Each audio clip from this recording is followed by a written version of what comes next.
right, welcome back. We are on episode 6 of the High Point podcast. This podcast is going to be going over some of our hottest takes in the NFL landscape. Players, fans, the culture, the stadium experience, what have you. I am at Rick High Jr., joined by my fellow co-host at JDub Tynes. Jacob, how are you doing today? Doing all right, man. Doing all right. It's been a rough week. Nothing some football can't fix. Absolutely. Cool, man. Jumping right into our warm-up notes. Thursday night football, Giants Eagles. So we talked about this last week about how, all the Thursday night games have been good. This one's going to be a blowout. And it was, just not in the way that we expected. Yep. Yeah. Eagles may be frauds. I don't know, man. It seems like all that we were talking up. Well, I was talking up Jalen Hurts and everything first couple of weeks, saying, he's making great plays. He doesn't need to throw the ball, blah, blah, blah. He looked like ass that game. Did not look good. Yeah, man. I don't know. I don't know what to make of the Eagles, but the entire league's kind of like that right now. So, yeah, it's just crazy right now. Lots of parity. Yeah. I am consistently impressed by Jackson Dart and Cam Scadaboo's cohesion that they have built together. They're a little dumb and dumber, but they're, damn it if they're not fun to watch. Yeah, it's fun to watch, but man, I don't want to like them, I don't either. We'll see what happens. That Cam Scadaboo runs like a bat out of hell for sure. Yeah, they both have very big high school football energy where it's like, hey, you know what? I don't need to know a playbook. I am bigger than you and I am running through you. Or I can pass better than you can defend, It's that type of energy. It's just, I don't care about a playbook. I don't care about defensive schemes. I am better than you. I'm going to do that, right? That massive chain that Dart wears during the game, that's got to weigh so much. Yeah. I can't imagine how that wouldn't bother you, but because it's part of his, I don't know, persona. Mm-hmm. Yeah. Yeah. And that I don't even know if there was a specific rule or moment in which that was allowed, but I feel like, going back watching, tape from, the early 2000s, I didn't see a lot of that, right? Like actually wearing chains on field, but now it's a thing. What was it? Crabtree and somebody a few years ago that, got in a little Aqib Talib. spat. Yeah, Aqib Talib, man, those two hated each other. Yeah. They got in a little spat. What year was got that? His chain ripped off, right? 2017. Yeah. So it's like, I don't know if there was ever a rule that was like, hey, it's good. You guys can wear this stuff now. But I feel like it's just so much more prevalent. And I see it all the time when they take off their helmet or at least, do whatever on the sidelines. And you could see chains, you could see earrings, you could see like a whole bunch of jewelry, right? The hilarious bit in like college football where every team has, like multiple pieces of jewelry, whether it's like an iced out like wrestling belt or like some ridiculous, bust down chain or something they give for interceptions. Like it's crazy, but it's hilarious. I think it's funny. Yeah. I think Texas, don't they have like a turnover sword? We've got like, something like, I can't remember who it was, but it might have been like Miami, like the U, that had the like basketball hoop on the side and they like dunk the basketball. It might not be the U. I can't remember, but it's somebody that does that on the side. It just a lot more fanfare, especially for the defensive side of the ball is really fun because I feel like defense doesn't get enough recognition. But yeah, either way, interesting game. Eagles maybe exposed? ? We don't know. They're still leading the division, obviously, but the Giants definitely had something to prove, and they proved it. Yeah, man. The fact that Russell Wilson came in for one play, got booed after throwing the ball into the dirt, wasn't even anywhere close. I don't know what he was thinking. Yeah. Proves my point. Proves everybody in New York agrees with me. Get Russ out of there. I'll admit. He's not even good as a backup, man. No, and I'll admit you definitely called that like before week 1. you know? We were talking about, the different quarterbacks that are coming into the season, the different changes, and I'm pretty sure it was like episode 1 where you're like, "I don't think we're gonna see Russ that long. He's gonna end up not doing well." And then you specifically called out Jackson Dart, and you're like, "I wonder how soon we're gonna see him." And sure enough, we saw him, week 3 or 4, and now he's by all accounts, I don't see how he loses the starting job at this point. He's done serviceable enough to where he can be the guy for the rest of the For sure. season. So yeah, shout out to him. Fun game on Thursday night, and yeah, we'll see what happens next with these Eagles and these Giants. Yeah. Next game, Broncos and Jets. What a snooze fest! And luckily, being the London 8:30 a.m. game, most people were asleep. Um, Gosh, that I am kind of disappointed that I got up that early to watch it. I didn't watch, I'll No, be that honest. hey, you didn't miss anything. And it It's was one of my fine. picks from last week, but Yeah. I just no interest. It wasn't great. Yeah, I don't know what it is. I don't think I've found a lot of the international games outside of the Friday night in Brazil one at the during week 1. I haven't really enjoyed a lot of the early morning London, Munich, I think it's a whatever. good idea in concept. The execution needs to be better. Like in terms of scheduling, I feel like these international games need to be scheduled after a team's bye week, where they have enough time, like in the location, to acclimate, get over jet lag, all that stuff. Because for their internal clock or whatever, it's like playing like a 9:30 a.m. game or something. Yeah. Like no football player ever plays a 9:30 a.m. game through high school, middle school, junior high, like whatever. Mhm. So yeah, I think that has something to do with why it's kind of a snooze fest, Yeah. but who knows? Yeah, that on top of, if you're a home team, you're kind of screwed because it's like you don't actually have the You home don't field really get advantage. your advantage there. Yeah, I feel like, with those games, it's more just people that are fans of the sport, right? Because they'll, pan around the stadium for those London games and See it'll all be kinds like, of jerseys. yeah, it'll be Jacksonville versus LA. I think that's the one this week. And I guarantee you they're gonna pan the crowd. It's gonna be like Bengals jersey, Cowboys Yeah, jersey, Patriot, like it'll be all over the place. So you don't have that true home field advantage and you're sacrificing a home game for that, which, is kind of unfortunate for those teams. I agree. Colts are 5-1. This is their best start in over 15 years. Andrew Luck never had a 5-1 start. You know, this is their best start since Peyton Manning. They've got the best record in the NFL. Yeah, yeah. And Jonathan Taylor, I would say, is above all other running backs right now. By yardage, I think he's leading by about 80 yards or so. And he's leading by a touchdown. But, just the way that he's doing in terms of yards per carry, the amount of long plays that he's done, which are like plays over 15 yards or 20 yards, he's phenomenal. He has been He's very doing much the heart of that team. exactly. They just needed a functional quarterback, and Daniel Jones is it. I mean, Yeah. he seems to be a perfect fit for that system. I I feel like they don't really have notable wide receivers, but he makes it work. Yeah. Yeah. I think, Shane Steichen, fantastic play caller. He knows what he wanted and he went out and got it with Daniel Jones. And sure enough, they're looking pretty damn good. They're looking solid. Again, reiterating, best start since Peyton Manning was a Colt. Crazy.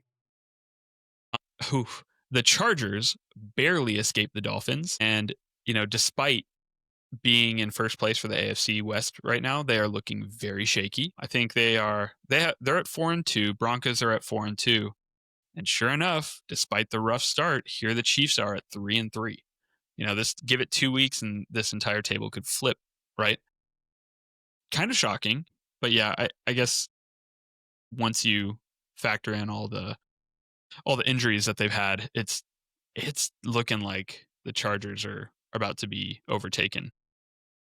Yeah, we'll see. That's a tough one. If they're first in their division, I mean, it's still relatively early. We're kind of getting towards the midpoint of the season, but I don't know. It's going to be interesting to see how that division plays out. I don't know. Can Justin Herbert carry them, bring his team up, and we'll see. I really don't know. If you're a betting man right now, $100, you get to put it, hey, I'm putting it on this team to win the AFC West. Who would you put your money on right now? Denver? Really? Why? I just get the sense like they're a complete team. I don't really watch them much, but I know they're a very defensive oriented team. They win close games, and I think Mhm. that's a sign of a good team that's going to make playoffs. So I don't know what the rest of their schedule looks like. Yeah, I was just thinking off the top of my head. If I looked into the schedules a little bit more, obviously I'd have a probably a more well formulated answer, but just off the top of my head, it's weird.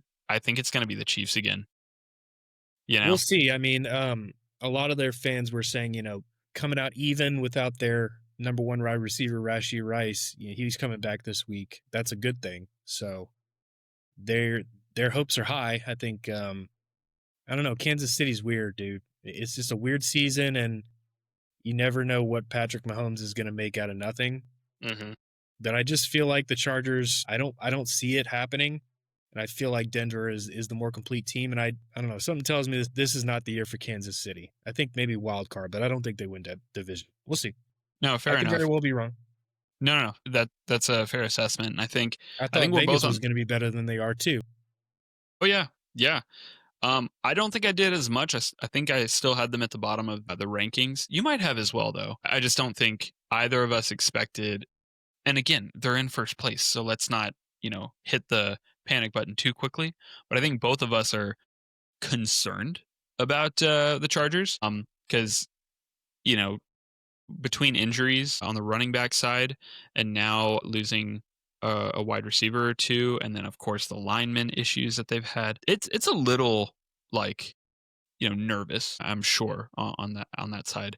I think as much as a hater of Justin Herbert I was, he's the one thing that's been Yeah. pretty consistent. He's been great. So hopefully they can get some things straightened out, win the division. We'll have somebody new aside from Kansas City the last, however many years. Cowboys. I already see it I written on mean, your face, man. So they fall to the Panthers in a shootout. Rico Dowdle got his revenge game. 239 total yards and a touchdown. Pickens continues to look like a wide receiver one. Personally, the note that I have here, I'm not entirely sure how they balance things out when CD comes back. What do you think? we got bigger problems than that, man. The offense is fine. It's firing on all cylinders. I think we got one of the better offenses in the league.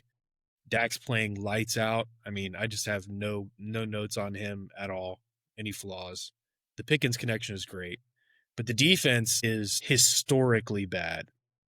I mean, we may be looking at Dallas's worst defense of all time potentially. It's just any team that goes up against us week to week, they're gonna put up as many points as they can because we're like Swiss cheese. It's Damn, crazy. imagine if y'all had a pass rusher. Even the best pass rusher in the league, it ain't gonna make a difference with this defense right now. Yeah, I think Jerry Jones might have said that as well, as like even if we almost word for word what you just said. And I'm thinking like, okay, that's kind of true. Like even if they did have Micah, if they didn't trade away Micah, it would still be this bad, Yeah, you might get an extra sack or two a game. I don't know if it would change the outcome of any of these games. I mean, it would give us the ability to pressure, Yeah. which is the biggest problem. We have nobody to pressure the quarterback, one of the lowest pressure rates in the league. Hmm. And so the receivers can just run around the field until they get open. Yeah. Bryce Young was having a field day, man. Um yeah, any other notes on that one before we move on? No, man, Dallas is just going to be a roller coaster from week to week. So strap in. Yeah, right. Buccaneers. They finally win one pretty handily. Unfortunately, it came at the cost of an Egbuka injury. I think, though, for some reason, I can't understand why, outside of him just being that damn good. Baker is still finding a way to find receivers that make big plays. So now there's no Evans, no Godwin, no Egbuka, but now he's got Tez and Cameron Johnson and the revival of Sterling Shepard. Sterling Shepard, yeah. Yeah. So, I mean, he is becoming that guy that creates something out of nothing, right? I don't think it's controversial to say he's the MVP frontrunner at the moment. I don't think so either. I mean, we talk about, I forget which episode, but we were talking about a good like Hall of Fame quarterback Hmm. elevates the team around him. Yep. And much like Patrick Mahomes, he doesn't really have the premier wide receiver group that he should. With Hmm. Mike Evans, Chris Godwin, and Egbuka, like That's the best wide receiver room in the league when they're healthy. Mm-hmm. Right now, he doesn't have any of them. I mean, Chris Godwin's still sort of hobbled along. Mike Evans is injured now, like Buka. Like, it's really impressive what Baker's doing. Yep. I It's fun. think I think Evans might come back this week. I Okay, think he's kind of that's good. obviously he's trying to get back. He might be rushed a little bit back now. Now that And they're also Ibuka. missing Bucky Irving too, right? Oh yeah, and Bucky. I think he was out all game though. He didn't get injured during this game. So, when that team is at full strength, that's Gary. that's I mean, the dangerous. defense isn't good, but they got the offensive firepower to keep up with anybody. Yep. Yep. And I don't even know if we had it recorded, like if it's on wax or if this is like one of the test episodes that we had to scrap. But I think we talked about how Baker could be a dark horse MVP this year. And sure Yeah, enough, here he is. No dark horse about it. He's the guy. He's there.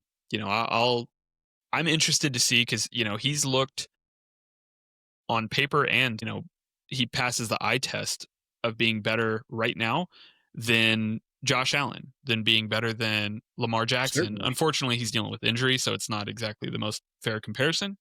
But you get my point. Like For he's sure. he's right up there with the best of them. Alrighty, Chiefs. Chiefs took down the Lions. Um, were you able to catch a lot of that game or I didn't get to watch this game now, unfortunately. no? No worries. Funny enough, there was an illegal motion penalty that negated a touchdown on the first drive, and it was actually a caught touchdown by Jared Goff. Seemed a Not the little first odd time though. he's got a touchdown. Yeah. That's that. I was. I'm gonna be honest. I wasn't expecting it because how often do you get a quarterback out there? It was like um a wildcat play as well, which was fun. But what really seemed odd about the call, and of course this is just going to feed into more conspiracies about the league and the refs helping out the Chiefs. I don't think this was that situation, but it definitely doesn't help. So there was no flag called. Then they got together afterwards and said actually it was an illegal motion and they get penalized. And then right after that, get a delay a game and get penalized even further, end up having to kick a field goal. Aside from that, they were kind of neck and neck a lot of the game. So, again, I don't want to feed into the conspiracies, but like the Chiefs didn't have a penalty in the entire game. And I wouldn't say they're normally like the most cleaned up, like buttoned up team, right? They get their fair share of penalties. I wouldn't say they're the best. But another kind of end of that game was a big fight breaking out. But yeah, Yeah, Brian Brian Branch Branch. got suspended at one game. Yeah, he pushed. I can't remember if it was Juju Hollywood. Smith-Schuster, It was Smith right? Schuster. Okay, couldn't remember if it was him or Hollywood Brown, but yeah, I think there was a block in the back by Smith Schuster on close to the end of the game, and Brian Branch took offense to that. Ended up being quite the spectacle, just getting them fighting around, but yeah, it ends up being just a 1-game suspension, I believe, for him. The Bills uncharacteristically lose to the Falcons. That was shocking, and I think it's funny that before last week we had 2 undefeated teams and we were talking about which one's going to lose first. This is crazy. Like how long can these teams go? And now both of those teams have 2 games in a row where they've had losses and are no longer the number 1 seed in their conferences. So that was surprising to say the least. I know the Bills get their bye week this week, so hopefully they can, rein some of that in and figure out what the hell they're doing moving forward and clean up these ridiculous mistakes. I don't care about Philadelphia; they can lose every other game moving forward, as far as as far as I'm concerned. But yeah, any thoughts on that Bills game? I caught the end of that one. I didn't get to see, most of the dominance, but it seemed like Atlanta just handled them. Mhm. That touchdown run by Bijan was just quintessential running back. Like he showed all his tools in one play. That was great. Josh Allen just looked like crap at the end of it. So I don't know, man. I saw a headline that was like, who have the Bills really beaten so far? Not any good teams. They've lost to good teams. Mm-hmm. Maybe they're kind of coming back down to earth. Maybe they and the Ravens are kind of on the same trajectory right now. We'll see. Yeah, falling out of that championship window. It is so funny that at the beginning of the year we talked about how those were the 2 teams that it's like, hey, it's got to be one of these teams this year. Yeah. And we even said maybe the Chiefs, but they're kind of, falling out of that window. And, if you ask me right now who has the best chance out of those three, it's the Bills, but barely. I think it's more likely now that it's like, hey, somebody else might jump in there. But we'll see how things play down the stretch, right? Because strong teams are strong all the way through, despite any hiccups, right?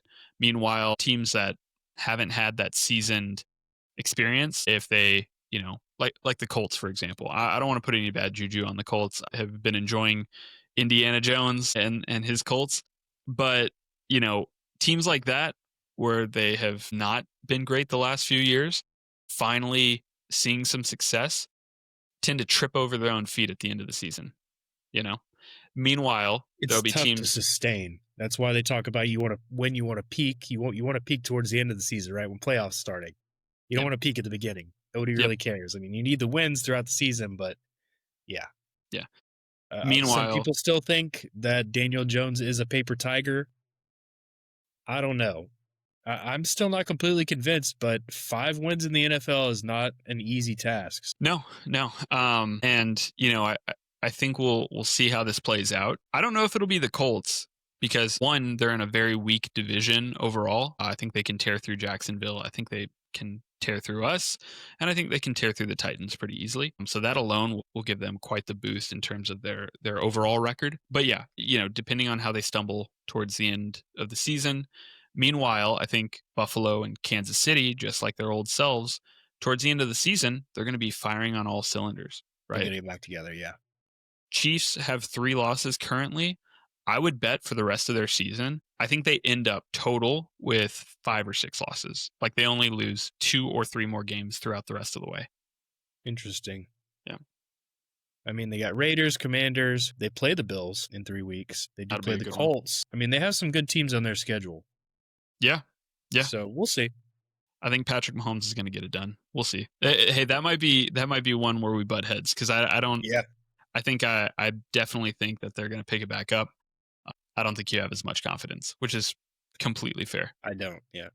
An area that I do feel justified, however, my thoughts about the Bears hitting a stride. They have now won 3 in a row, and they are a very strange J.J. McCarthy performance from being 4-1. They could be leading their division right now. Uncharacteristic of the Bears. Yeah, I don't know what to make of them. That was supposed to be a really strong division, but it's kind of weird this year. I think Green Bay will still end up taking it, but Chicago could be a wild card team. I don't anticipate them winning the division. No way.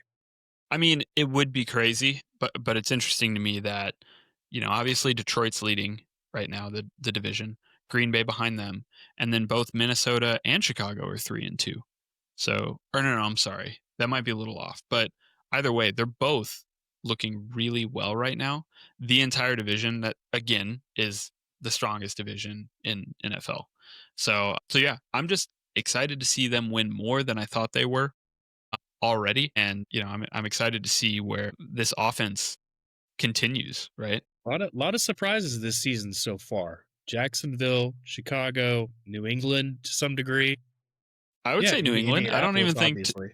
I don't even think to some degree. I think New England that's one to they can definitely hang their hat on that for sure. I don't think a lot of people peg them to be like the division leader.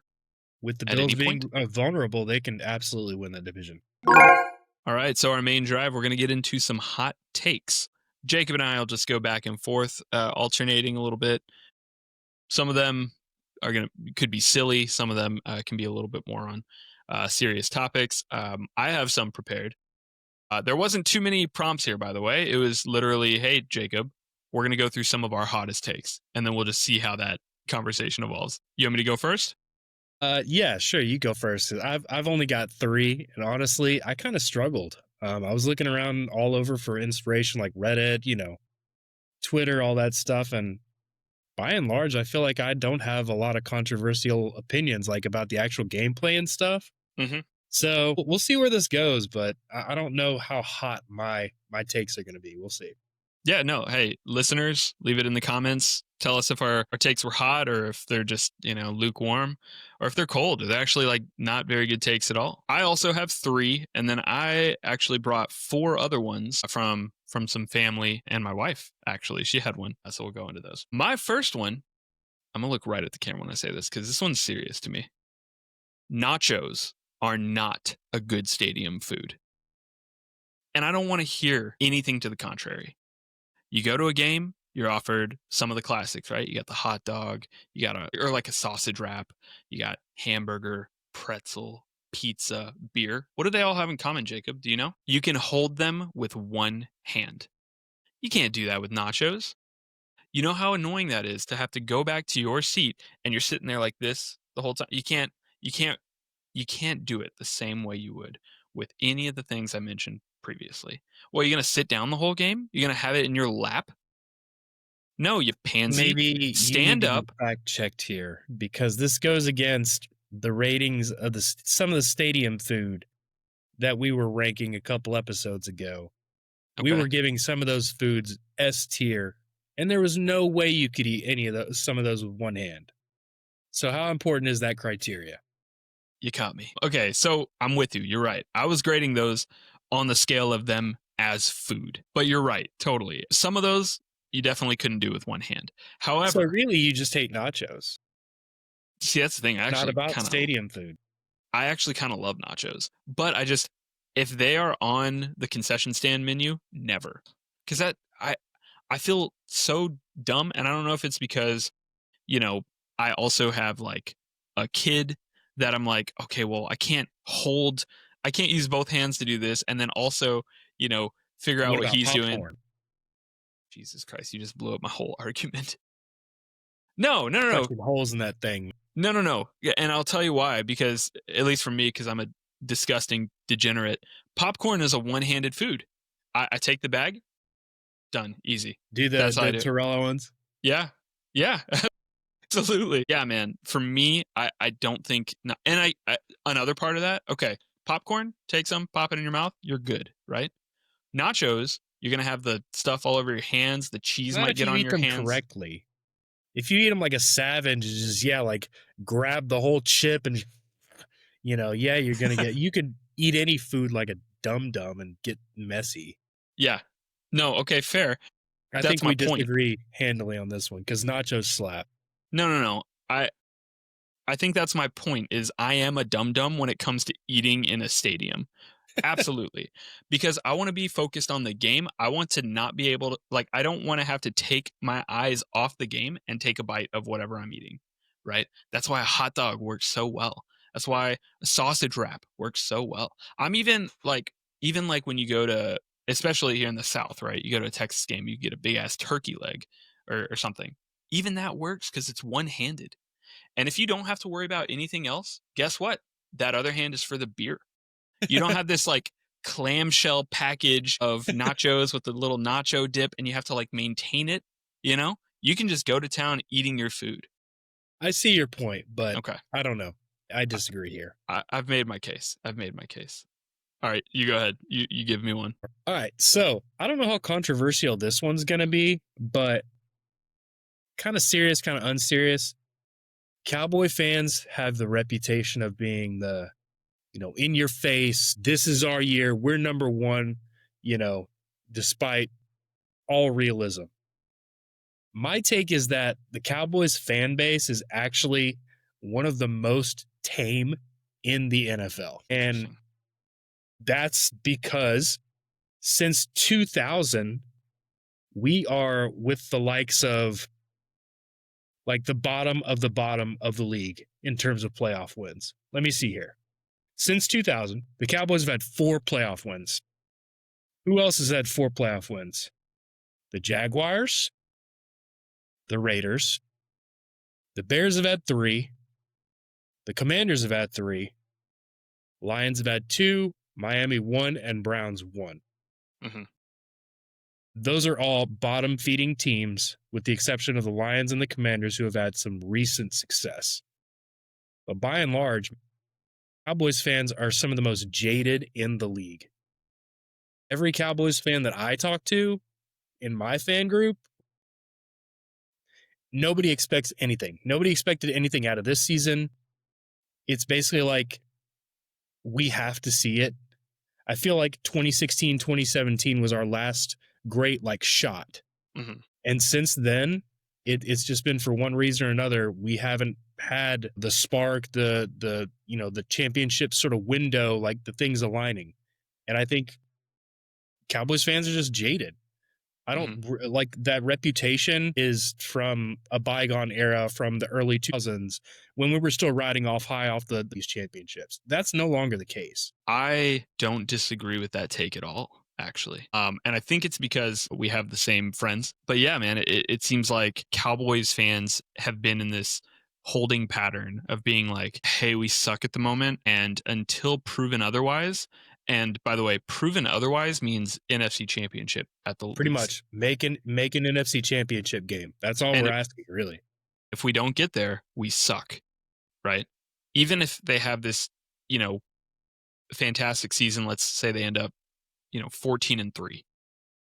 Guarantee you, if they lose that first playoff game, people are going to still throw up their hands. Dallas Cowboys fans, oh, we knew it. They suck. We knew it. And in that time, dude, since the 2000s, like we are a winning team. We've had, it's hilarious. We had the 3 like 8-8 seasons or whatever. Couple of down years here and there, but by and large, we've had a winning season. We've been first, second, every once in a while, third in the division, basically every year for the past 10 years. Mm-hmm. Still, just no playoff success. So it's hard to get excited when you feel like every season's going to end the same way. Yeah. In disappointment. Yeah. And it just feels like nothing really changes because Jerry's overly involved. And yeah, it's just going to be that way until he dies. And I think most Cowboys fans are going to celebrate when he does kick the bucket, whenever that may be, for that reason. Yeah. Yeah. It's interesting too. I think notably here in Austin, actually, there's a sports talking head. I don't listen to them anymore, but they used to be on 104.9 The Horn. He said, whenever we make an NFC championship, I will walk from Austin to Dallas and I will apologize to Jerry Jones. And he's that confident that it's never going to happen because the specification on that, the like asterisk, is while Jerry Jones is still in charge, right? Obviously, if he were to step down a year from now, 2 years from now, and let somebody else actually run the team and completely be hands off. I know his son runs, because his son runs a lot of it, right? As well. Yeah. Steven is vice president, I think. And he's technically general manager. Yeah. But obviously Jerry still has, final say in a lot of stuff. Right.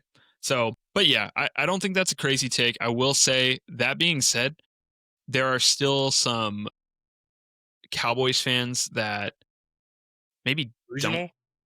Yeah. Yeah. Well, I mean, but that's every fan base. So exactly. I'll give you that. I think that the Cowboys fans are just the loudest and they get pointed at the most because of the current situation that you guys are in over the last however many years, and only having the playoff success that you just mentioned there. Because we deserve to be made fun of. Yeah. It's kind of like, okay, everybody's going to point and laugh at the guy that is this loud, boisterous idiot, but it makes it worse if you're actually bad, right. So I think that's why, Dallas has that stigma of like, oh, typical Cowboys fans. It's like, no, there's much worse fans in the league. They're just, they have a spotlight on them. But worst in the league. Eagles fans are terrible. Yeah. So, I mean, I think that's a measured take and it has a lot of nuance. I don't think that's like a bad take. I think some people would probably consider it a hot take, though, just because they only see that one facet of Cowboys fans. All right, so my next hot take, the MVP award, it makes sense that they're always quarterbacks because it's truly the most important and valuable position on the field per team on average. I don't think there's too much to dispute that. I think teams live and die with the success of their quarterback. I think all of the big plays involve a quarterback's decision making in some form or fashion. I don't think that, when people complain, oh, MVP, it's going to be a quarterback again. Yeah, no shit, it's going to be a quarterback. It's because that's the most valuable position on the field all of the time. That being said, that's my hot take. My small caveat to that is, okay, cool, let's change the how the awards are done, because the MVP is likely always going to be a Just make quarterback it a for that best very reason. quarterback award. Yeah. Give a best positional award for every position. Yeah. And because of that, I think having a most valuable player award is kind of a stupid award, because it's like, well, if it's always the quarterback, then you might as well call it the quarterback award, right? Just like you said. So, but I don't think those two things could coexist. I don't think you should have an MVP and a quarterback award. That would be ridiculous. So, that's why I think if we reform the awards to where it's literally just, at the key positions, there's no MVP. I know with how media is, how ESPN and Fox Sports and all, how they're all going to react is there has to be one player that's better than all the other players. And I think the only reason we have that need is because you can do that in the NBA. You can do that in soccer because you play both sides of the field, and to be an MVP Teams are in much the smaller. It's easier to make an impact on a 5-man team than it is on an 11-man team making yeah, plays. or in Whatever this the case, roster size in the NBA 22. is to 53, it's much easier. Exactly. There's much more star power in the NBA. Football So is very much a team sport. And if everything doesn't go right prior to the quarterback making his decision to make the team successful, then that guy's not the MVP. Right. It's a team game. So, the decision making and the quarterback is probably the most critical component of your team. But at the same time, every other position deserves its flowers too, because the guys in the O-line are making that possible. Yeah. And I think one of the biggest things that does it for me in this specific case, going back to the NBA or going back to soccer, right? A singular player can make a play on both sides of the ball that can change the outcome of the game, right? LeBron can both hit a big shot and he can also make a big block down at the end, which he's done before, right? But we've seen it, we've seen it in the most recent playoffs, like the last few years, where Josh Allen, for example, will drive his team down the field, make a scoring drive. They go to overtime. He doesn't touch the ball at all. So it doesn't matter how good he is, how revolutionary of a player he could be. He could literally be the Michael Jordan of the NFL, right? Or it could have been Tom Brady in those shoes as well. And it's like, hey, doesn't matter. You didn't get to touch the ball. So you cannot impact the end of this game, right? Yeah. So because of they that, changed the overtime rules. they did, yes. But because of that, that's why I feel like there can't be an MVP to that caliber, right? Because there isn't truly a singular player. Shit, correct me if I'm wrong. Unless Travis Hunter is that damn good on both sides of the ball that he can. No, of course not. I don't think anybody ever will be. But that's kind of my point, right? Yeah. I'm with you on that one for sure. Okay, you're up. All right. So this one is, I think, the most interesting one that I have, and it comes from my wife, Holly. Every time we're watching a football game, be it the Cowboys or whatever primetime game we're watching, and it comes down to the final 2 minutes of the half, any half, doesn't matter. Nothing annoys her more than teams kneeling the ball and just running the clock out. In her mind, and I've explained to her, right, like at the end of the game, if you weren't good enough throughout the game to be in a competitive position where the other team can kneel the ball out, you don't have timeouts to stop them, like that's on you, right? Obviously, we get that as football fans. Mm-hmm. But to her, it just takes the fun out of the game. And you know what? I kind of, if I think about it a little bit, like maybe let's expand on that. Mm-hmm. So what if we said kneeling the ball should not be allowed inside the 2 minutes? But then you can kind of say, okay, well, like what stops the team from just handing the ball off to the running back and he falls down? What if you say we make intentionally wasting time or like not trying to advance the ball, make it a penalty. Make it an unsportsmanlike conduct if you kneel the ball out. Man, how interesting would that make it? That It would would make lead it to a lot really more interesting. exciting endings, I feel like. Yeah, I mean, 100%. obviously that's like insane. I don't think that would ever happen, but just think about what something like that would look like. How different the end game would be, time management. It would change every aspect of the game. Mhm. And I don't know that it's all that insane. Like, yeah, it would be hard to police like what is intentional and not intentionally, Yeah, what's time wasting? running clock. Yeah, but I'm sure you could come up with some like framework or system to determine. So I don't know. Just it's just something interesting. But for my I think wife, kneeling the ball inside the 2 minute, that's lame. mhm. Shouldn't be allowed. Ever. Damn. Shout out to Holly. Holly, if you're watching this, thank you so much. Yes, That's thank you.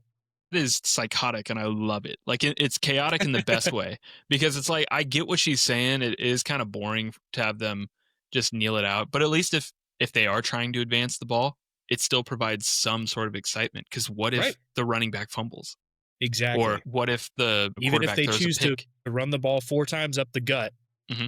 it There's still still a gives the defender chance. the opportunity to punch it out. Yep. Yeah. Right. So that one obviously will will never change, but it's fun. It's fun to ponder over. I like that one a lot.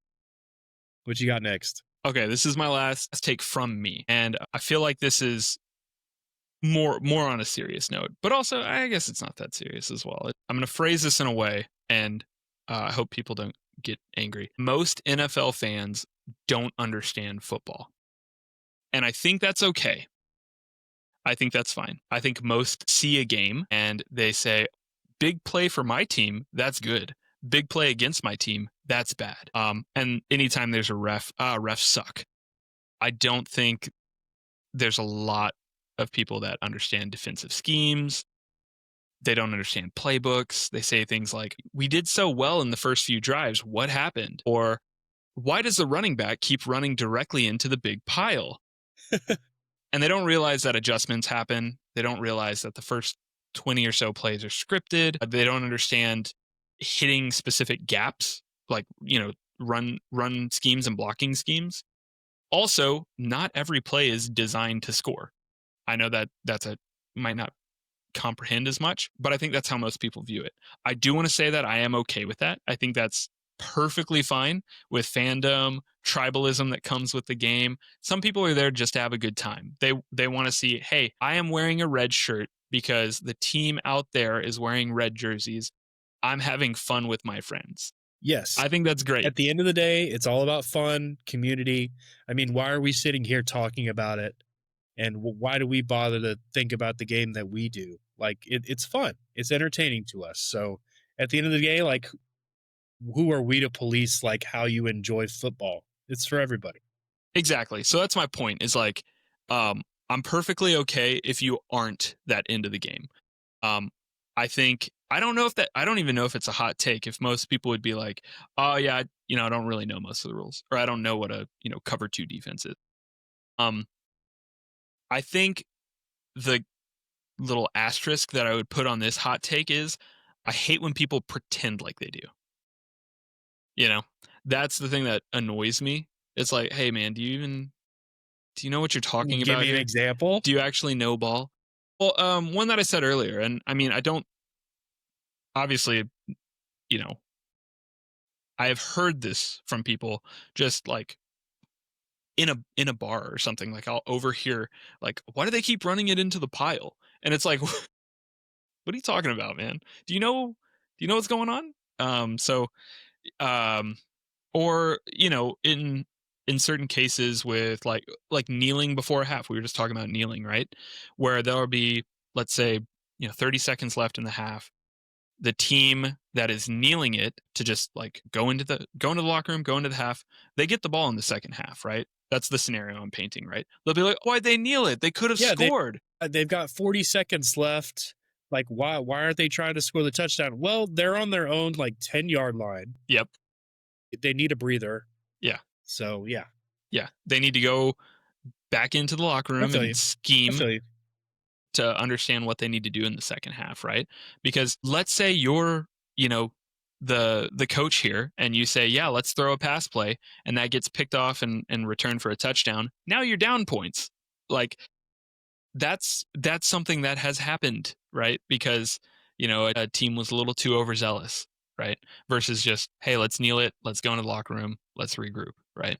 So it's things like that that just annoy me. But it's one of those things where it's like it's not like I'm turning around to that guy at the bar and being like, "Hey, stupid!" Like, no, of You course don't not. know ball. Yeah, yeah, And I'd then you never get a do that. bottle broken over your head. Exactly. Yeah, Not worth it. and I am also not the person to ever claim that I know ball more than other people for sure. Yeah, me Like, neither. so it's just one of those things where it's like that is kind of annoying. But I'm with you. I think more people fake that than they should, and it's like, hey, it's cool, man. Just enjoy the game. Eat your nachos. Yeah, eat your nachos. Yeah. Okay, man. I don't know how hot this is on the temperature scale, Mhm. but I feel pretty strongly about it. And some people prefer to just watch football and not have any audio on. For some reason, I always think about my grandfather. He used to always watch sports, football, boxing, everything. He would watch it on mute. He didn't want to hear what the commentators had to say, anything. But I very much enjoy listening to the commentators.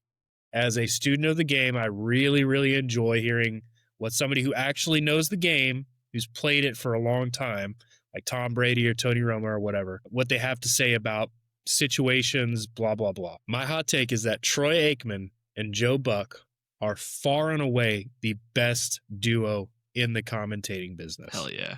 Hell yeah. The only team that even comes close is Brady and Kevin Burkhardt. And that's only because Brady is phenomenal. He stepped it up this year in particular. Like, I don't know if you've been listening to some of the games he covers on Fox, but man, the guy is a football brain. I think he would be a phenomenal coach. He's just really fun to listen to.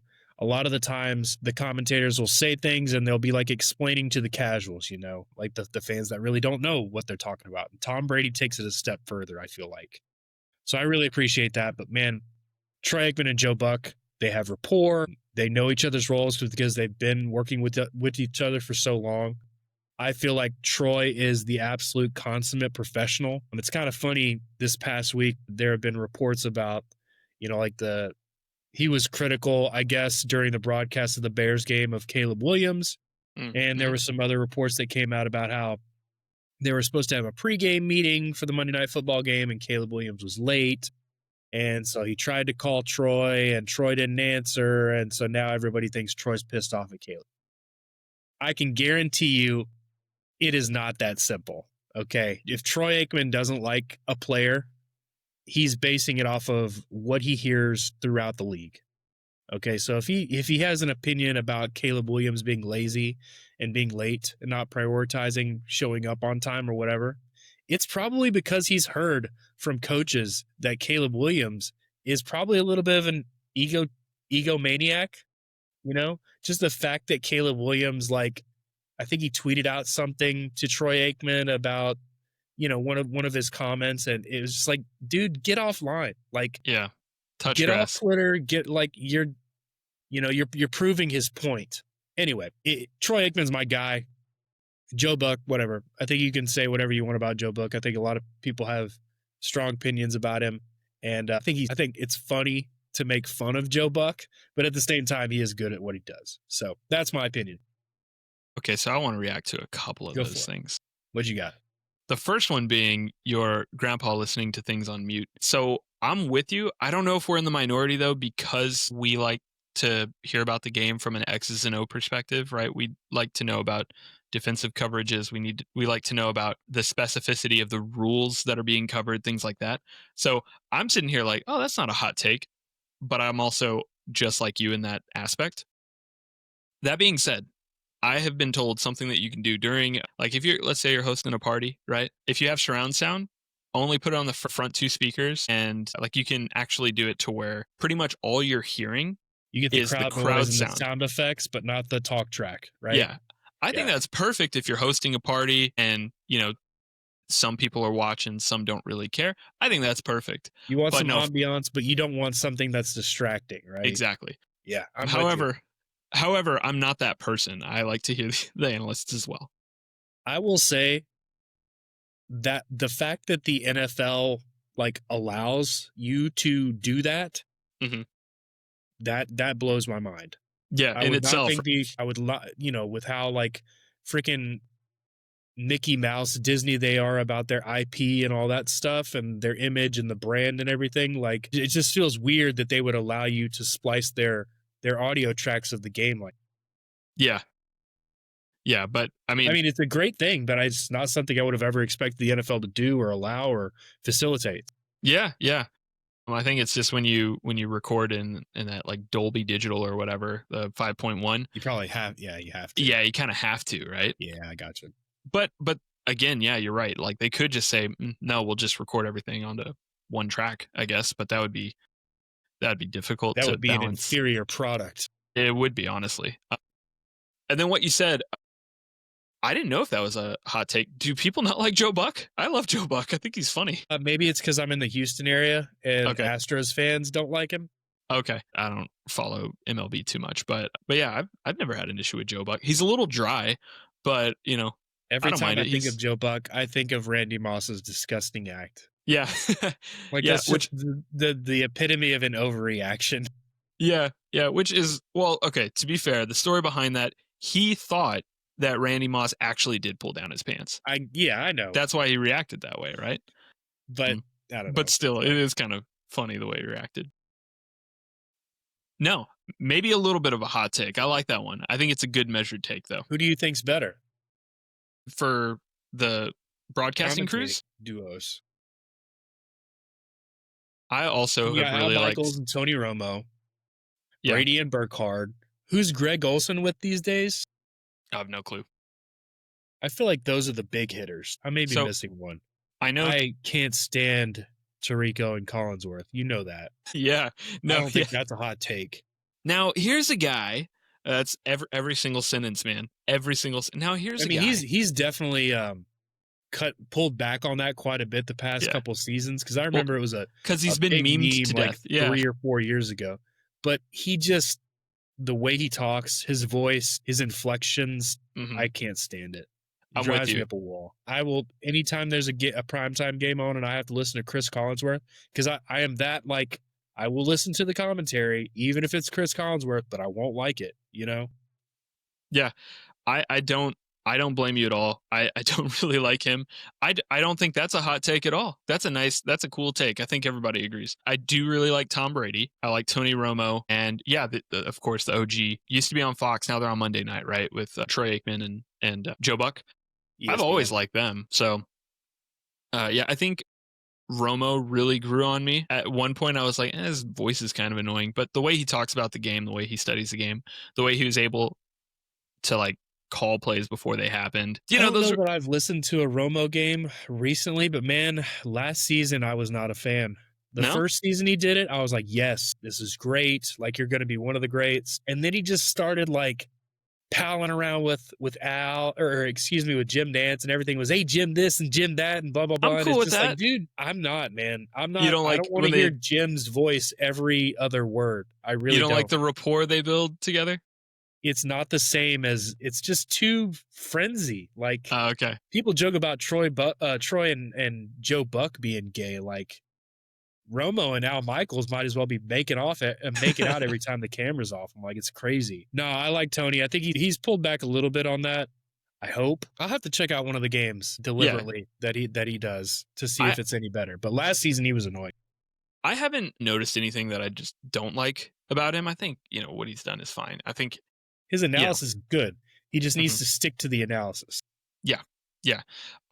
and with that, like you were saying, the first 2 years where he was just on fire and phenomenal to tune into, I think Tom Brady's getting that boost this year where but I think his will be a little bit more sustained because that dude, it seems like he, rocks one of those smelling salts before going in. Like he is really that much into the game. And I think, doing the LFG awards, like post game, which is basically like for the, America game time slot, that 3:30 Central time slot, whoever the best player was in that game, right? It's always that. And they do the, interview with Tom. Yeah. I think that's a good measured take. Dude, after listening to Tom commentate these past couple seasons, like if there's anybody in the world like that would leave his wife and kids, supermodel wife and kids, Yeah. like just to To live and Talk breathe football. football, it's Tom Brady. Absolutely. Cool, man. I have a few more. We All can right, what you kind got? of and do you have any other ones? No, that's it actually. Okay. So I'll go through mine, and we don't have to spend too much time on these topics. We can kind of rapid fire them, just see what you think. Okay, so one, this is from my fantasy group chat. He suggests using the NCAA rules for catches, as in like, only 1 foot instead of 2. 1 foot. And Holly actually suggested that as well. So shout out to my wife again. Yeah. What do you think about that? I think it would make the games a lot more dynamic offensively. But at the same time, I'm like, okay, well, in the NFL, it's a more difficult league. Therefore, you get more difficult we mentioned rules. that before. And Yeah, the rule and I think the rule the offense episode. has enough advantages right now already. Making catches easier should not be something. I mean, everybody wants to see exciting offenses and stuff, but I don't think that's the way to do it. Yeah. Yeah. I'm with you as well. So in that case, it probably is a hot take because we immediately disagree with it. I do think obviously it would make it a lot more dynamic offensively. They would end up just being like Big 12 football games where the scores are. Every game's going to be an offensive shootout, air raid style offense. Like, no, you need to maintain like what football is, and there needs to be a ground game to it all. Like, honestly, I don't know. Like, I kind of felt like last season the game was sort of seeing a renaissance with the running game, and sort of the big name running backs and all the good teams seem to have, 1 or even 2 like really prime running backs. This year, I don't know that it's the case. I mean, you have Jonathan Taylor, obviously. Let me look at who else is at the top of the standings. But yeah, I think the run game is such a critical component of football.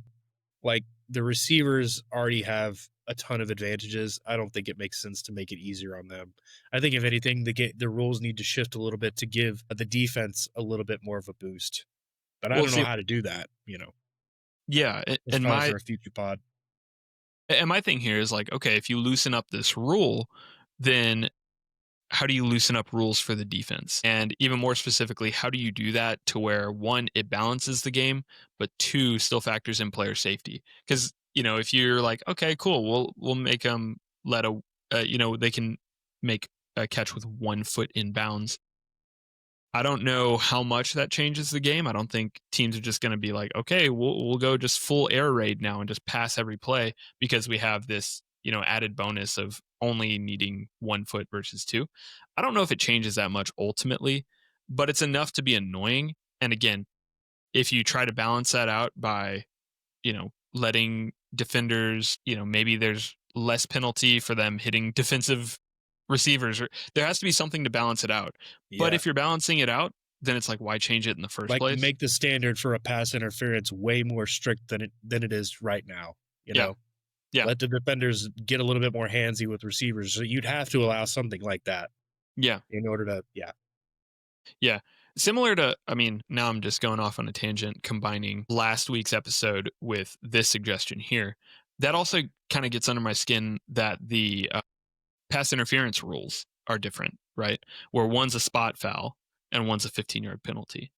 So that's always been kind of annoying for me. But I know that's just the way it balances the game a little bit better from college to the pros. So my next one here, and this one's interesting because I think a lot of people talk about it, but it doesn't have to do with the game. No political statements at all. Now, by that, I'll say this person specifically, they were talking about like the, choose love in the end zone, or the helmet stickers, or end racism, or things like that. And I some of those I don't think are inherently political, but they can be taken by certain groups to feel political. I posed the question. I was like, okay, I understand where you're coming from, at least a little bit. How do you feel about the like Charlie Kirk situation? Because there was a lot of teams that paid tribute to Charlie Kirk. Should that be completely taken away? And the response was, I actually really like that the NFL teams did those tributes. However, the ones that didn't caught a lot of flack, and they shouldn't have. So it's kind of one of those things where, at least, because I'll be honest, the group that I'm talking to in this specific instance leans the opposite way that I do, right? So it was kind of a situation where I'm like, okay, well, do you really only mean it for one side? And turns out they didn't. They're like, just get rid of all of it together. People come to watch football. No, stuff in the end zone. No, gay pride, support the troops, literally anything that could potentially lean a certain way. I thought it was interesting because on one hand, I do think that sports, as well as just about everything in life, is inherently political, right? Or has the potential to be. Bingo. So I don't think there's a possibility of getting rid of that. Therefore, that kind of makes that a hot take because it's like, okay, well, there's so much nuance with that because it's like, okay, how far do we go to get rid of things and what's considered a political statement, right? So I don't know. I've said a lot there. What do you think? Yeah, man. I think that idea is totally un-American. And Interesting. I Okay. don't disagree with taking politics out of sports as much as possible. But outright banning it, putting rules to say you can't wear things that are political, players can't do things that may be perceived as political, like Colin Kaepernick took a knee. Mm-hmm. He didn't really do anything other than that, but that sparked the whole friggin' thing. Yeah. You Yeah. know? Essentially blacklisted from the NFL after I that. think it's in the team's best interests and the owner's best interest to be as apolitical as possible because they're in the business of fandom. They want their fans. The fans are their lifeblood, their money. You don't want to turn away half of your fan base because they lean one way versus the other. The teams are the NFL, the teams, they're all private organizations. These players are all private. I mean, they're public figures, sure, but they're private people. Like, Employees. you cannot dictate their freedom of speech. Sure. It's Yeah. I mean, you as the owner can say, hey, if you wear this or that or whatever, I'm going to fire you. You're not going to be on my team. Sure. And the player's not going to do that because they're not going to turn down millions of dollars. So I think the system as is works the way it should. And like you were saying, like taking away like the support the troops stuff. Yeah. Like, I That's don't know. I disagree with that. Like, yeah. No, I feel like and to be fair, they didn't call out that specific thing. I put that in as because that's another thing that league wide that they do, right? And I would say league wide, there's not too many things that I would view as political necessarily, right? Like most of the ones that I could just name off the top of my head that they've done in the past however many years are like support the troops, where they just everybody wears a bunch of camo on the sidelines, and the breast cancer awareness, which everybody wears pink. Those are the two main things like league wide that people have done. I don't think, at least in the NFL, I haven't seen a lot of like the Black Lives Matter or gay pride or anything like that. Some of those things just because it's not in the same season, like gay pride month isn't during football May, season, June. right? Yeah, Yeah. it's not during football season. Yeah. Like those things are just timeline things. I don't know if the NFL would push for that if it was in that time. But my point being, like, I don't think league wide they dictate a lot of that stuff to begin with. But And they don't need to. Like the no, owners self-police. Like I was saying, like why would you turn away if you let's say Jerry Jones suddenly turned the Dallas Cowboys into the Dallas Conservatives. How many like and just went full on like Trump, Project 2025, like everything, just full on, Do you think liberals would want to cheer for that team? probably not. So So why yeah, would Jerry Jones do that? Why would he right. choose to take one side over the other? No. He's not going to do that, and that goes for every other team in the league. They're not going to turn down the money by turning down their customers.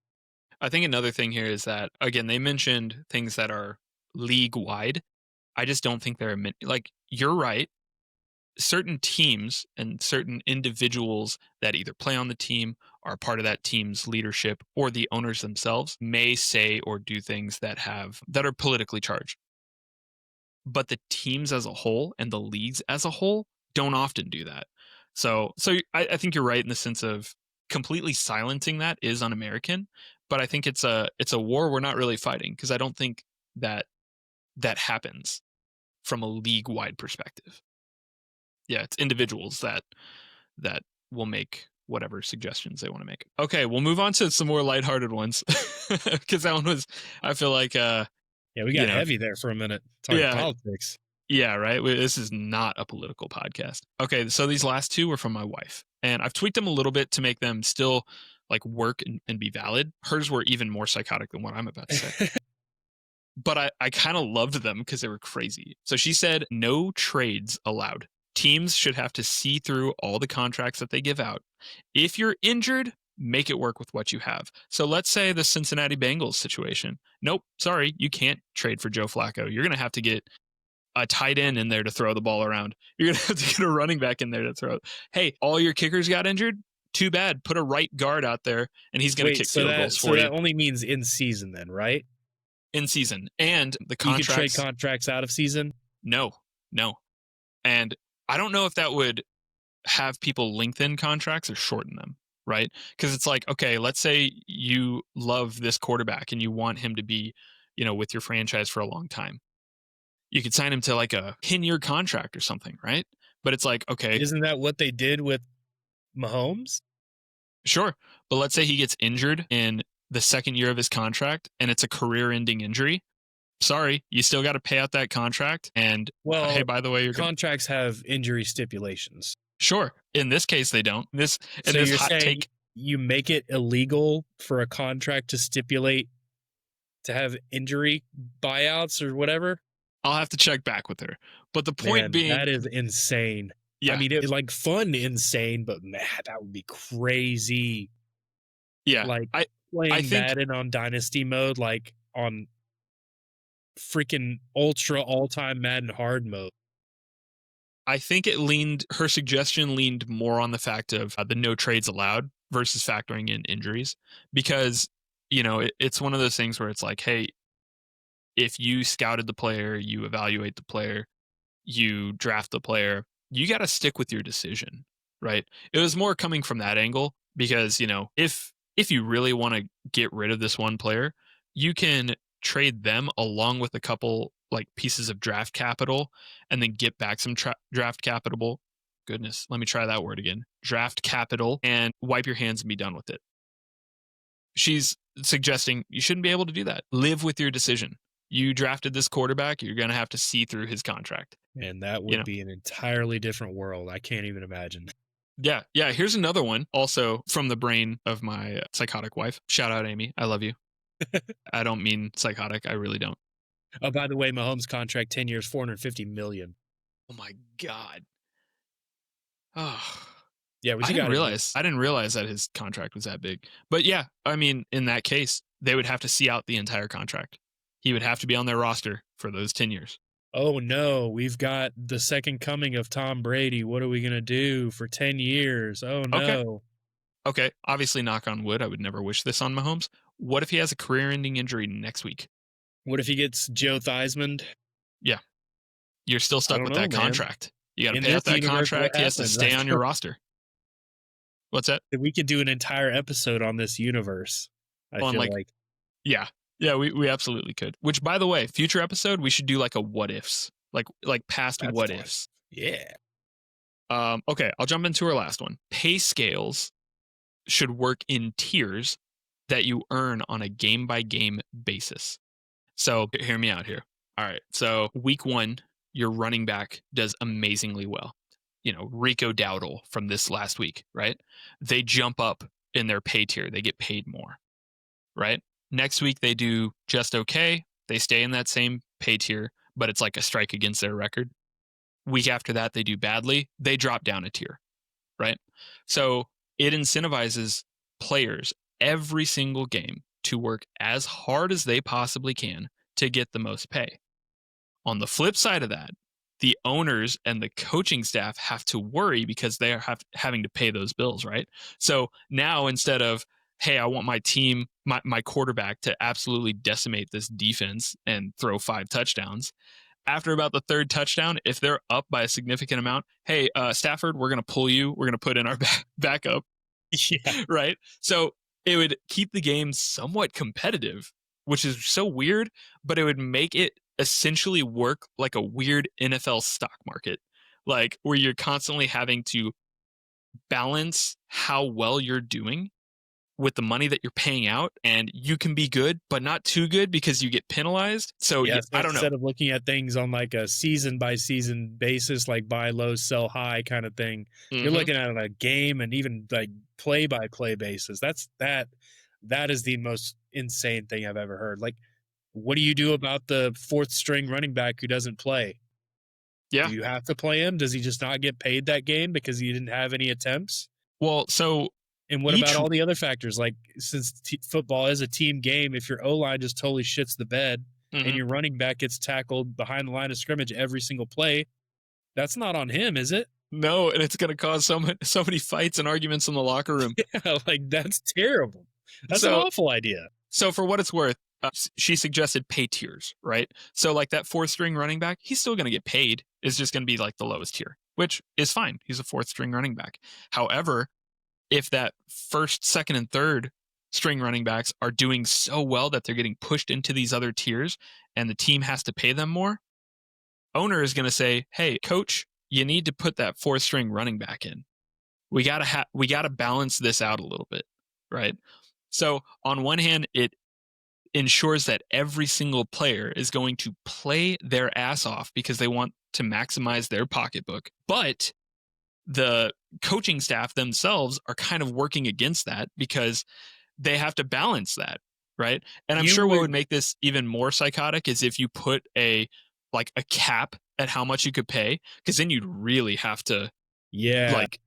So again, this is like chaos mode, and it would never happen because the team wouldn't go for it. The players association would never go for something like that. It's psychotic. But she brought this as an idea to me, and I'm like, that's amazing. That's beautiful, and that's So crazy. imagine how much trading there would be in that world.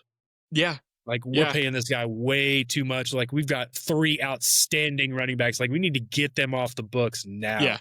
Yeah. We have to trade them because he's so good. And then combine Amy's 2 proposals, the one where you can't make trades, and oh my god, Yeah. that'd be a Yeah. That nightmare to manage. Yeah, I don't absolutely know. it would be. That's crazy, and I think it lends itself to inferior players getting put on the field more, which lessens the value of the product. But It lessens the value of the product, but seeing coaches struggle overall, with it's an this, interesting concept. like imagine, Lamar Jackson just throws his fourth touchdown and runs in his second in one game, and you pan over to John Harbaugh, and he's just sitting there like, God damn it, We got to how do I pay figure this out? Cooper Rush. I know I'm gonna have to put in Cooper. No, all right. That's all I got for the hot takes. You got any more? Or are we good? No, that's it. Let's do some games. Yeah, let's get into the tip drill. First up for our game, we're doing a draft. We are drafting players that have never been drafted before. So we're doing our normal, quarterback, running back, 2 wide receivers, and a defender. And it has to come from undrafted free agents. I believe I get first pick because you got first Yeah. pick, right? Yeah, I got first pick last time and kicked your ass. So what do you got? Yeah, yeah, you absolutely did. I'm only doing this because I think there's the. Ooh, hold on. Okay, I'm only doing this because I think this has the biggest gap here. I'm gonna take a wide receiver first. I'm gonna take Wes Welker. Big mistake, boyo. Oh yeah, Yeah, what do you think? because I got What a do you think it better should one be? for you. Tell me. Drew Pearson, baby. You know what? I actually, that's fine. I think as I was looking and I was doing my research, I was like, okay, I should at least give him the cowboy if he wants the cowboy. That's fine. You can have him. Uh, no, that makes sense. I think I'm gonna go quarterback here and get the other cowboy. I'm gonna take Romo. I mean, for me at least, there's 2 here, at least that I would There's at view as like. least one more, but I'm gonna wait on quarterback. I think Mhm. I'm gonna go with a running back, and this is tough because there's 2 really good ones here that I'm looking at, Yeah, I have 2 on my list. I'm curious who you say. and it may be biased, but give me Priest Holmes. You know what? I thought it was gonna be Holmes. You did? Yep, hook him. I'm gonna go with the other running back who I think was on your list, who is from the other UT. I'm gonna take Arian Foster. Is that who you had? No, it's not. I had Ah, Joe Perry on there. Interesting. No, I'll take Arian Foster. That's my guy as Texans. Man, I loved Arian Foster. I think he's probably one of the more underrated running backs of all time. I think he Oh, he didn't was get. great, man. I don't think he got his just due. But you're up. Well, looking through this list, I think I'm going to have to go defense here. And I'm kind of torn between two. I wonder if it's the same two as me. I think I'm going to go with the more modern pick, though. Give me John Randall. Okay, interesting. That's not who I thought. I'll take James Harrison. Ooh. Yep. He wasn't drafted? He wasn't drafted. That's crazy. There's actually a pretty viral clip of him sitting down for an interview and the interviewer asking him, what did you think about the draft process or like, the combine?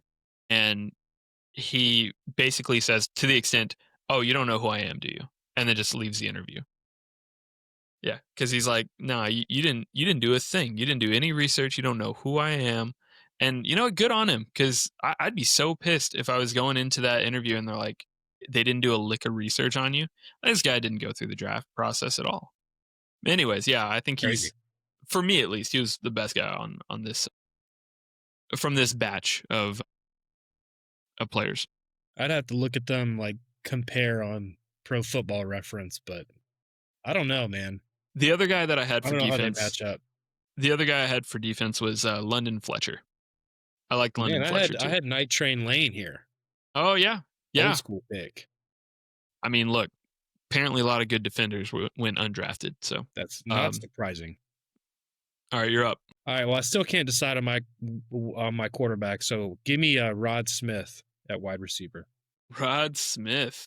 World champion, NFL yardage receiver, receiving leader in 2001.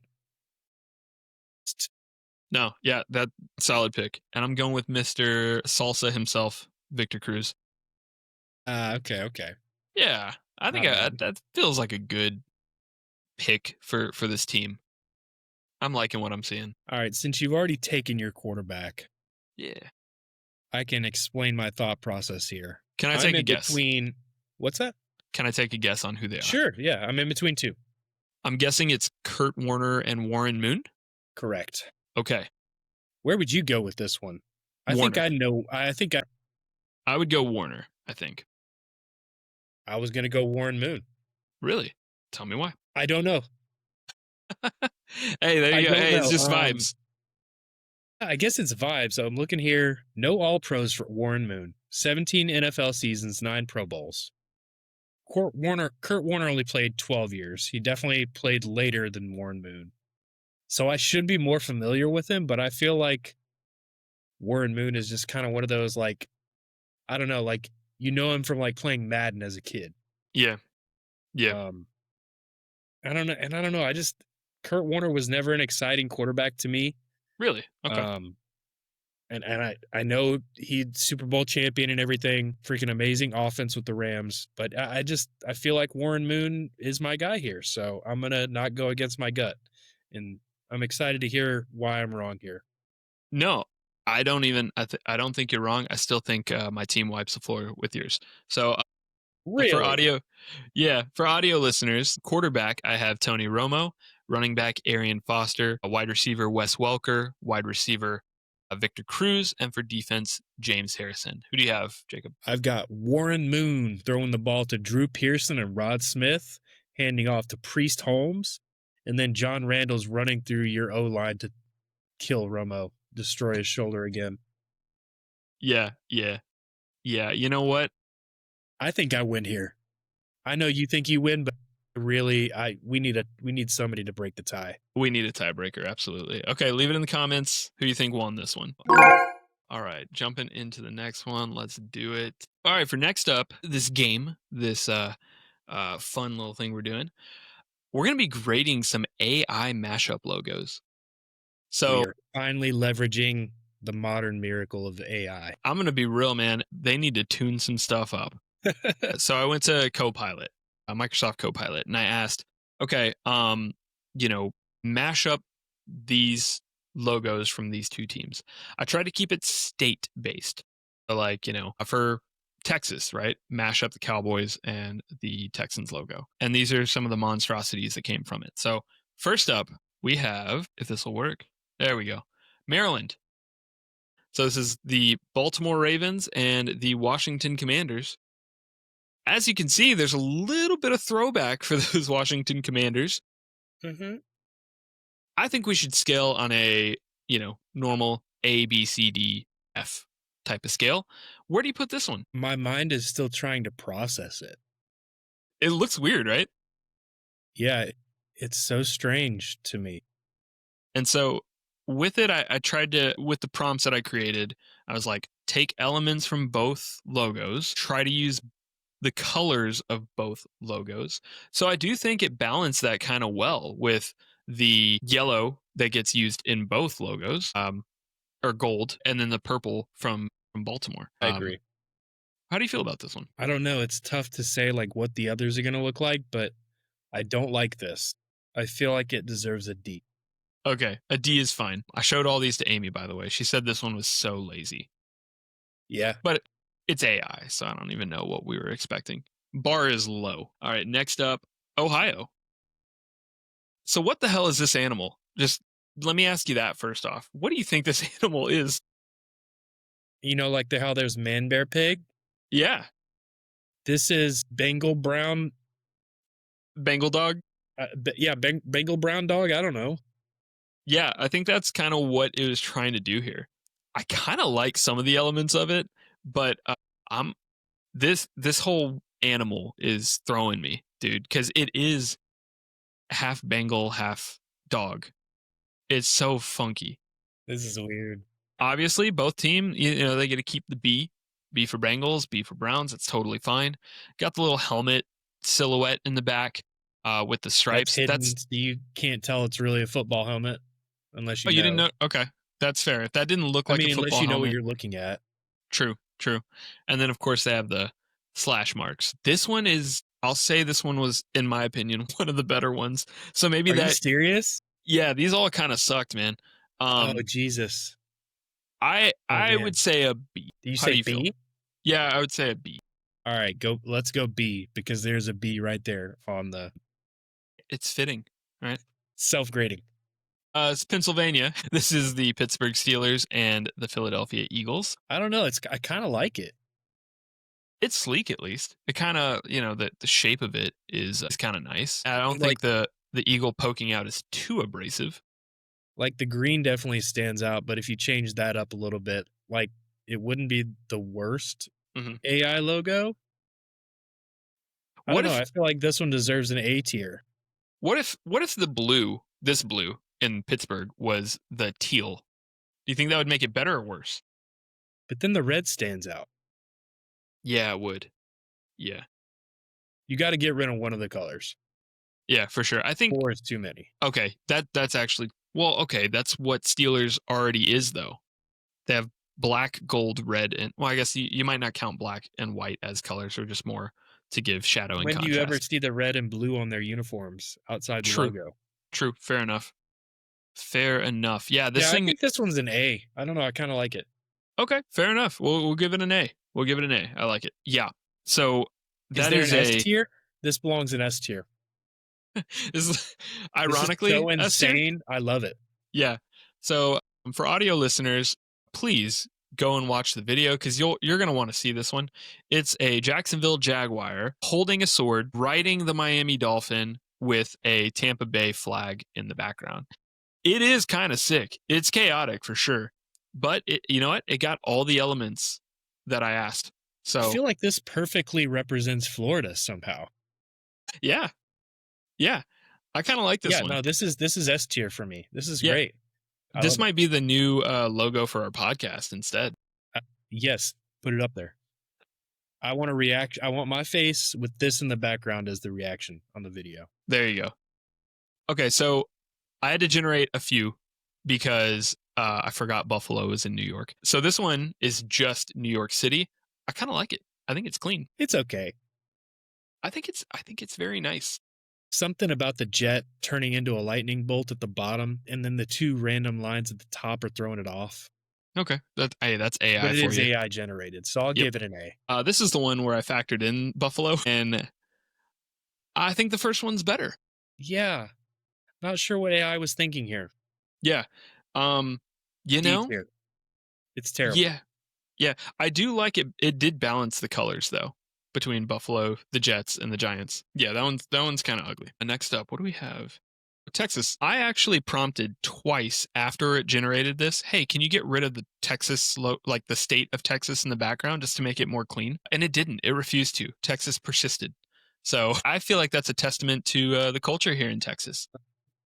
I mean, although this is an abomination and an affront to my fandom, I don't hate this. I Yeah. kinda think the star in place of the eye kinda works. Kinda Well, I looks mean, the cool. Texans logo already, right, is a star right there. But this It one's is. Dallas Star It's versus just not the Dallas star, yeah. yeah. I think you clean up this little tick. Yeah, I don't know what happened here, this little tick mark. and the eye looks mean. Yeah. Like Is I that I don't I don't does hate that it. match the current logo? No. I think there's something on that side, but it's not like that. Kinda looks better. You think so? Yeah. Yeah. I don't hate it. No, there's not an eye on that side on the Texas logo, It's it's just just a red. red. Yeah. Okay. For some reason I thought there was. But Yeah, I kinda like it. yeah, no, I don't hate it. It's kind of nice. A tier? We'll say A tier. Yeah, that's Okay. good. First A tier? No, no, no. LA. This one I thought personally, I thought this one was cool. So this is the Rams and the Hold on, Chargers. I can't see. Oh my bad. I'm still in Texas. I mean, outside the, like, comically large A, Yeah. it's not awful. So I do like how it integrated the horn into a bolt and Yeah, then that's actually pretty sick. put the light blue in there. I thought it was balanced really well. Like, okay, if I'm like starting a team from scratch and this was shown to me, I'd be like, okay, that's cool. That's a good start. If it were one of the, like, generic created team logos in Madden, it might Yeah. be one of the ones I picked, right? Yeah. Yeah. Yeah, and I like that with this AI prompt, it even did something different. Like that's not the Rams logo, Yeah. that's a different Ram. I'd give it A tier for effort. Yeah. Good job, AI. Um I think the last one might be a monstrosity as well. Cuz like the previous New York one, I forgot that San Francisco was also in California. This is gross. There's just so much going on here. AI likes slapping circles on the background of logos, doesn't it? No, I think so. To be fair, I did say create a logo, so maybe that's kind of maybe that played into some of the the wording in the prompt, but yeah, most of them had something behind it. And it's like, it didn't have to, but you're the AI, not me, so go ahead. I mean, I can't find really anything redeeming about this. I feel like it's a D tier. Yeah, I think the color's bad. Yeah, I think it's terrible. I'm not sure what else to grab from the San Francisco logo outside of the SF and their colors. So I guess, from that aspect, it's like we're given AI shitty tools in this Yeah, specific moment. So I that's definitely what it's got to prefer work with. exactly. I definitely prefer this one, you know. But yeah, that one looks gross. Yeah, that's terrible. All right, last game that we got today. This is going to be a player build. We do the build a player. So we're going to be building running backs. But the catch is we can only use quarterbacks for these different attributes. So this is going to be all time. You can use, quarterbacks from all time.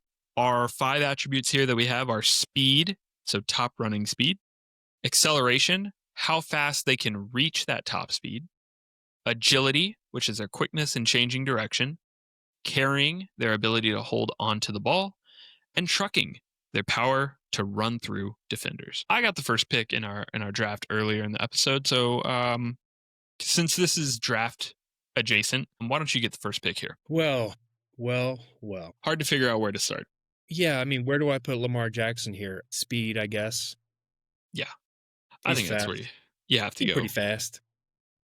I think you have to go him at speed. Yeah, because I think I don't know what his 40 time is, but I mean, man, he's easily You one of make the fast people fastest. look not fast. That's true. That's true. That's always crazy to me when I see defensive ends in college versus the NFL, the difference in speed level is Oh, yeah. ridiculous. You got Yeah. these defensive ends that are running 4.4s, and it's like, Jesus. They caught up to Bijan on that 81-yard touchdown last week. I mean, he ran out of gas at the end of it. He was trying, man. I'm going to go, and this might be more of a safe pick because I want a running back that doesn't fumble. So on carrying, I'm actually going to go Tom Brady. Interesting. Very rarely fumbles the ball. I think, if I'm having a guy that doesn't fumble, this is Jahmyr Gibbs last year. No fumbles, right? So that's kind of what I'm building here. Okay. Well, you messed up. Okay. So give me Michael Vick with the acceleration. I was hoping that you wouldn't take him and I'd be able to use him for speed. I'll be honest. So that kind of sucks. Trucking ability. Here I'm going to go Cam Newton. I think Cam, there were times where, you get that, how tall is he? Like 6'4", 6'5"? When you get that frame That's a in good there. pick. I wasn't even thinking about Cam, to be completely honest. Yeah. You get that big frame in there, he's running through anybody. So, yeah, I'll take him. This is tough. For audio listeners, Jacob still has agility, carrying, and trucking. I still have speed, acceleration, and agility. Because I want to leave trucking for last because I've got a funny pick for that one. So I'm Okay. between agility and carrying. Okay.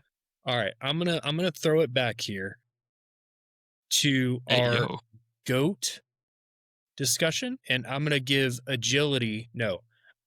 carrying to Fran Tarkenton, the mad scrambler, scrambling Fran, the OG originator scrambler. of the scramble himself. Very nice, very nice. Agility. So this guy knows how to make a miss. He's not very fast. He's not. He's fast. He's an NFL player, right? I'm saying for a running player, he's not super fast. But he can make a guy miss. For agility, I'm going with my GOAT, Mr. Patrick Mahomes. Interesting. I realized how ridiculous it was to build a running back and not do speed and acceleration first. Yeah, I don't know what you're doing, man. You're building I'm building a tank. I'm building the fastest running back alive. Give me Donovan McNabb on agility. Ooh, nice. Yeah, he's going to make a man miss. Absolutely. My last pick. I'm ready for it. Alrighty. Speed. No. I'll go acceleration here. Give me Kyler Murray. That's a good pick. Yeah. He is fast. I could have picked him for speed here, but I think what's most important is if he gets outside the pocket and turns upfield just a little bit, he's going to get you like 5 yards. He knows how to just hit a corner and just head upfield. So he's a slippery little Lego man. He is. So I'm going to put him there for acceleration. All right, man. For trucking, do you know Jared Lorenzen? No. The hefty lefty? Oh my God. Is this the 285 pounds? It's like that, right? Spelled like that, Lorenzen? Lorenzen. Yep, that's right. Okay, I think I do know who this is. You need to put up a picture, or there's some videos or something. Yeah. I'll try to put up a video. If I remember correctly, this guy did play NFL, right? Well, yeah. He didn't play long. He had some.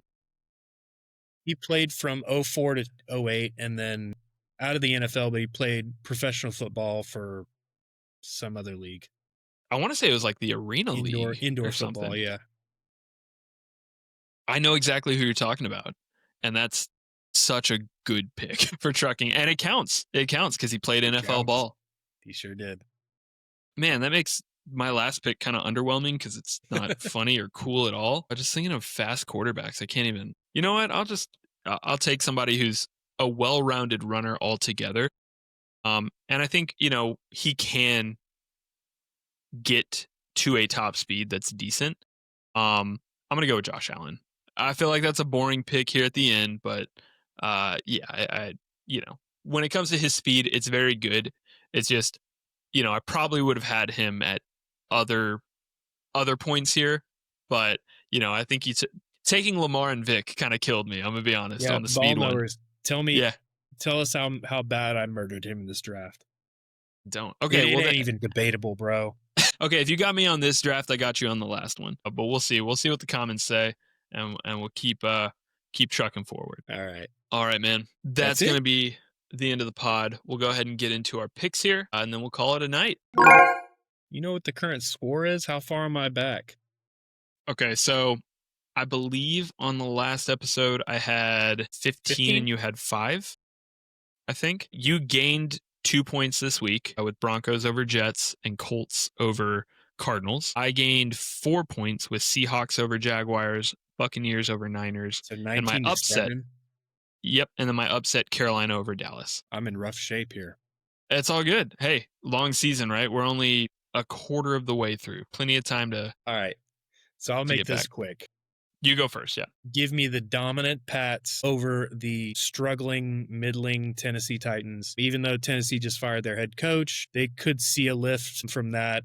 That typically happens. You know, you got an interim coach. The players want to play hard for that guy. So I think Tennessee will look a little bit better than they have, but I still think New England takes care of business here. Then I got the Rams over the Jags. I know the Jags have kind of surprised being well, at least surprised me being better than I thought they would be. They're technically the home team here. This is the London Saturday morning game at 8:30 a.m. So I'm going to try and get up to watch this one. I'm interested in it to see if I think obviously the Rams are a playoff team, but I'm not sold on Jacksonville, so I think this is kind of a good test for them. Yeah, that's fine.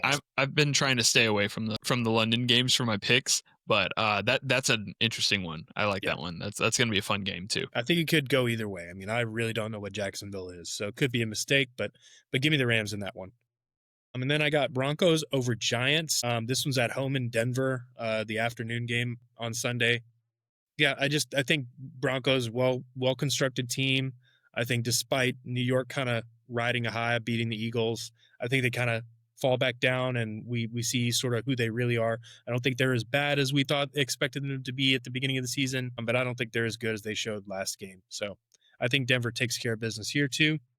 And then for my upset pick, give me Texans over your Seattle Seahawks. This is the Monday night game, 9:00, real late. Dude. Should be a good one. I'm excited. In particular, I want to see if Sam Darnold can be good against what I see as one of the, at least a top 10, if not top 5 defense in the league. So yeah, I'm excited about this one. Yeah, me too. I feel like Seattle has been playing really well. They have a great schedule, and I think as far as the eye test goes, they pass on all markers, right? On the flip side of that, Houston hasn't looked great, but they've also played some extremely stiff competition. I think every loss that they have is against a playoff-bound team, at least at the moment, right? But shout out to you. Thank you for picking my Texans. I hope they let me down. Yeah, I hope they get this upset on the road. That'd be really nice to see. All right, what do you got? My picks, I have the Jets getting their first win at home over the Panthers. Right now, Panthers are a 1.5 point favorite. I have twice now picked teams where I said, okay, this is going to be their first win of the season, and I've gotten those correct. Let's see if it works again here with the Jets. I think being at home, Panthers coming off their big win against Dallas. I think a lot of things play into that, but I think Jets get their first one. Colts winning in Los Angeles over the Chargers. Chargers are 2.5 point favorite. Chargers have hit this skid, small skid. It's not like terrible, but they had the 2 losses in a row, followed by a very narrow loss against Miami. I think in LA, they don't really have much of a home field advantage. Just anytime there's a game in LA, it just doesn't feel like there's much of an advantage for either of the teams.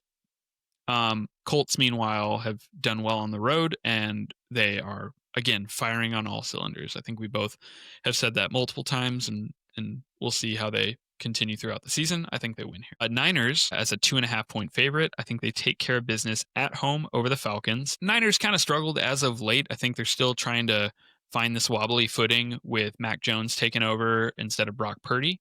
I don't know what that situation plays out like. So, keep that with like a little, take this one with a really big pinch of salt, I guess. Because if Brock Purdy comes back and, the team essentially, you have to readapt to going from Mac Jones back to Brock Purdy, that's fine. They might struggle a little bit, right? And being only a 2.5 point favorite at home is worrisome because I think the standard is like 3.5 when you're at home on like neutral, right? So, and then for my upset tonight, I have the Cincinnati Bengals at home over the 5.5 point favorite Steelers. Now, Really? I do, yeah, Joe Flacco versus Aaron Rodgers, man. What year is it? yeah, right. I didn't realize the Packers were playing the Ravens. It's crazy. No, man, I think that Joe Flacco. I saw some noticeable things with his, with him linking up with Jamar Chase and T. Higgins, and that was after a half week of practice, not even that. So I'm thinking, okay, he gets a little bit more work with those two specifically, not to mention the other cast of guys that they have that are also decent wide receivers. But on top of that, you have them coming in. I believe that's a Monday night game, and they are going to be wearing their white tiger stripe outfit, the all white. So, I'm sure there's a little extra energy from the fans and from the players. And on the flip side, Pittsburgh, there's always a time 4 and where, 1, man.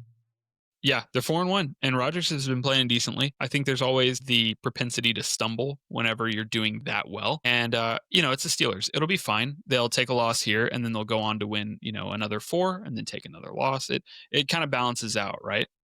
So that's kind of, and maybe that's just cope. I'm just talking at this point, but I mean, I don't particularly care who wins this game, but I think most of the Thursday night games so far have been great. And this is a divisional rivalry game with a lot of storied history. So I think this one's exciting too. I'm excited to watch this. yeah, I think I misspoke earlier. By the way, I said it was Monday night. I meant Thursday night game. It's the game tonight. But yeah, that should be a good one. It should be fun, and I think that the Bengals will pull the upset. Yep. Yeah. Um. All right. Well, that'll do it for episode 8. Please follow along. You can find us where all podcasts are. We're on Spotify. We're on Apple Podcasts, Pocket Casts, Amazon Legit now. Podcasts, just everywhere now. Then, of course, right here on YouTube, you can find our videos where, if you want to tune in and see some of the tip drill games that we do, you can see the AI mashup logos that we created, actually see our drafts and us, working through those in any given moment. And of course, follow us on X and on Instagram. We're soon going to be posting a lot more there to just kind of spread some more content and be able to see us in small snippets like that as well. But yeah. Yeah, anything else you want to add, Jacob, outside of just, No, keeping on if you riding made the it wave? this far, thanks for listening. Saw a couple new people followed the channel last week, so thank you guys. Thank y'all for listening to us, and hope y'all are enjoying it. If you got any ideas or want to see any particular topics covered for future episodes, just let us know. Yeah, drop some game suggestions down in the comments, or tweet at us or anything like that. We're happy to be super interactive with fans. So thank you. We're out.